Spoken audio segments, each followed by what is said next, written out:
Huwag na kayong magulat kung sisibakin ng Blackwater itong si Jeffrey Cariaso bilang coach pagkatapos matambakan itong bossing ng 56 points ng Rain or Shine Elasto Painters. First quarter pa lang, tambak na sila at mahigit 40 points yung na-score ng Rain or Shine nung first quarter. Halftime 75 points na sila at mahigit 150 ang na-score sa buong game.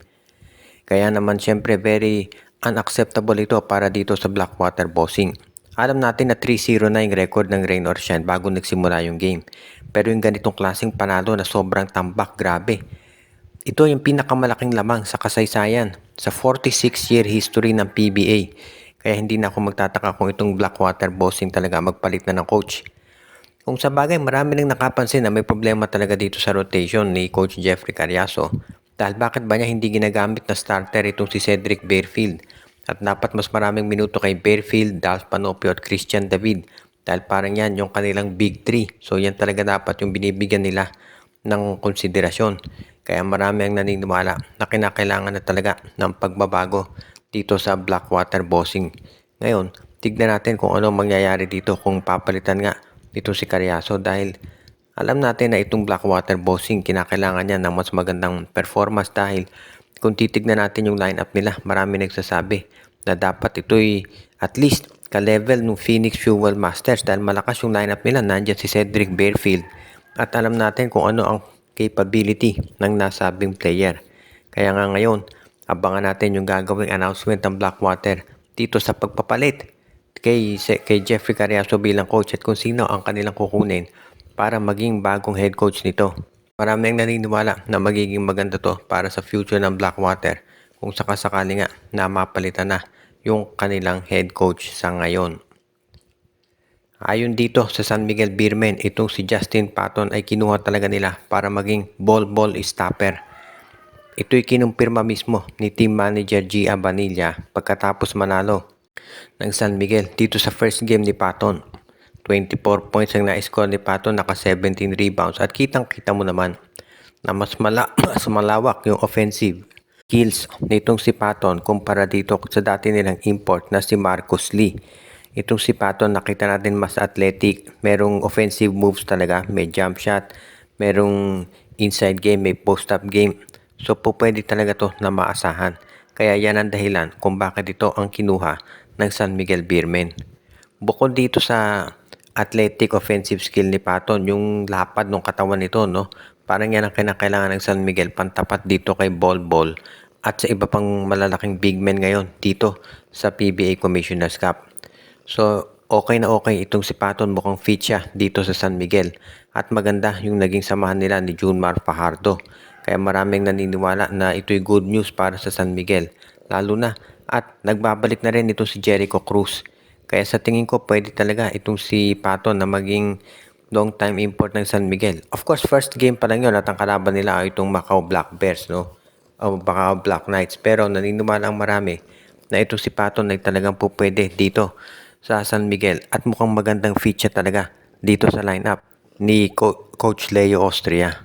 Ngayon, ang magdedetermine dyan syempre yung long term na magiging performance nito. Pero so far, mukhang nagagandahan. Dito si Coach Leo Austria, doon sa nakikita niyang laro. Itong si Patton, kaya nasisiguro natin na mukhang itong si Coach Leo Austria, maganda ang balak dito sa San Miguel Beermen para makarating sa playoffs at maging ready na sila para matapatan itong si Bol at TNT. Sa ngayon, mukhang nagbago ng isip itong Converge Fiber Xers. At hindi raw nila ite-trade itong si Alex Stockton. Medyo pabago-bago ng pa siya yung management, no? Pero so far sa ngayon, mukhang ito raw si Alex Stockton na hindi muna nila bibitawan dahil nakita nila na baka hindi sila makakuha ng kapalit na katulad nito. Kahit maraming shortcomings itong si Stockton, yung mga decision making niya sa endgame, ay importante itong player sa kanila lalo na at wala itong si Shawnee Winston. Alam ng marami na may mga comment na sinasabi nagkamali ng trade itong Converge. Hindi dapat si Shawnee Winston ang tinrade nila, dapat si Stockton. Pero yan ay tapos na at nasa kanila pa rin to si Stockton at si Winston ay nasa NLEX na. So ngayon mukhang kinakailangan gawin itong NLEX, itong Converge Fiber Xers ay talagang sanayin na yung sarili nila na nandyan si Stockton. Sa tingin ko mukhang hindi pa matutuloy daw yung trade for Joshua Monson. So kung mananatili ito si Stockton dyan sa lineup nila, kinakailangan siguro na medyo mas maganda lang yung kanyang maging decision making. Pero so far ngayon, itong si Alex Stockton, sa tingin ko mukhang kung mananatili yan sa Converge, mas maganda siguro ay yung kanyang playmaking bawasan na at hayaan na ito sila Juan Gomez de Leaño at si Archie Concepcion ang humawak dyan. Dahil sa ngayon mukhang itong si Coach Delta Pineda nakakaramdam na ng pressure na manalo talaga dahil sa lakas ng lineup nila. Nandiyan ba naman pati si Mikey Williams. So kung sa bagay, ito naman Converge 5 per Xers. Alam natin na yung resources ay binubuhos talaga ng management dyan para manalo. Kaya ngayon mukhang kinakailangan talaga nila na maging maganda yung pinapakitang games para masabi na sulit yung binabayad at kinagastos ng management dito sa kanilang laro. At syempre yan ang importante para dito sa Converge na talagang mukhang gustong manalo ng kampyonato ay yan talaga ang kanilang goal ngayon dito sa PBA Commissioner's Cup. At itong Barangay Ginebra naman, ang balita natin ay baka daw pinag-iisipan na i-trade itong si Nards Pinto para makakuha sila ng iba pa na mga players na pwedeng magamit bilang guard. Sa ngayon kasi naghahanap raw ng additional scorer si Coach Tim Cone para naman hindi sila masyadong umaasa lang kay Stephen Holt at RJ Abarrientos at Scotty Thompson. Itong si Nards Pinto mahusay na defensive player yan, pero kinakailangan daw ngayong Barangay Ginebra yung isang scorer. At yan ang dahilan kung bakit ilalagay na nila sa trading block ang nasabing player. Kung sa bagay hindi na ito nakapagtataka dahil itong si Nards Pinto talaga matagal na sinasabi na isa yan dito sa inaabangan talaga ng mga teams na ilagay sa trading block ng Ginebra. Dahil nakikita nila na maganda ang potential talaga nito na magamit bilang isa sa mga trade assets. Maraming mga teams ang interesado dito kay Nards Pinto. Kabilang na raw itong NLEX Road Warriors, Phoenix Fuel Masters at ang Rain or Shine. So kung ilalagay sa trading block nitong Ginebra si Pinto, sigurado na meron diyang kukuha. Ang iniintay na lamang ng Barangay Ginebra ay kung sino yung magiging kapalit nito dahil yan talaga ang gustong gawin na ngayon ng Gene Kings, yung maghanap ng mga players na makakatulong dito sa kanilang lineup. Dahil alam ni Coach Tim kung magiging mabigat yung mga laban na magaganap dito sa PBA Commissioner's Cup, lalo na at malalaki nga yung mga players dito. Pero hindi lang yung height ang tinitignan ni Coach Tim kung dyan. Kung hindi, yung scoring din. Dahil kaya sigurado na magiging matindi yung labanan dito. At si Coach Tim Cone, inaasahan na magiging maganda ang market para dito sa nabanggit na player talaga.